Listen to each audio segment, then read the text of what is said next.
Tu sais pourquoi quand quelqu'un te parle mal, tu réagis tout de suite sans réfléchir? Ou pourquoi la colère peut rester longtemps? Si ça te parle, il y a des moyens concrets pour réguler cette colère et je t'en parle juste après.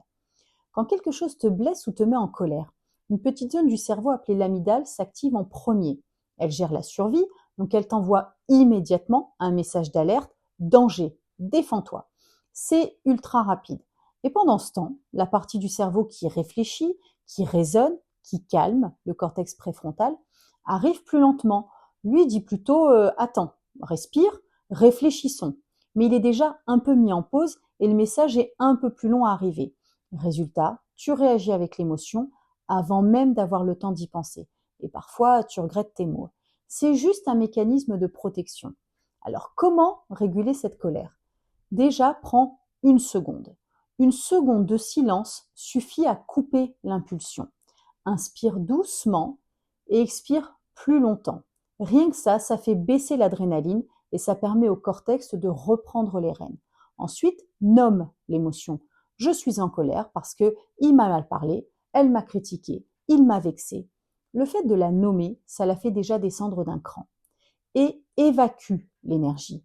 La colère, ça met le corps en tension. Si tu ne bouges pas, elle reste coincée. Alors marche, cours, range, fais le ménage, peu importe, mais fais circuler. Et si la colère reste, c'est souvent parce que tu rumines. Et quand tu rumines, ton cerveau réagit comme si la scène était en train de se produire maintenant, parce qu'il ne fait pas la différence entre le souvenir et la réalité. Donc l'émotion repart exactement comme au moment où c'est arrivé.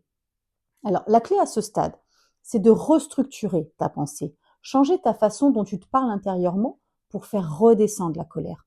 Au lieu de il ou elle me reproche toujours quelque chose, dis-toi il ou elle me reproche parfois, mais pas toujours. Ou je peux écouter sans que ce soit une attaque. Ça nuance et ça fait redescendre la pression. Et quand tu es calmé, tu peux enfin t'exprimer, mais sans attaquer. C'est ça les TCC. Comprendre comment ton cerveau fonctionne et utiliser des outils simples pour reprendre le contrôle. Et plus tu pratiques ces techniques, plus ton cerveau apprend à réagir calmement, automatiquement. À bientôt.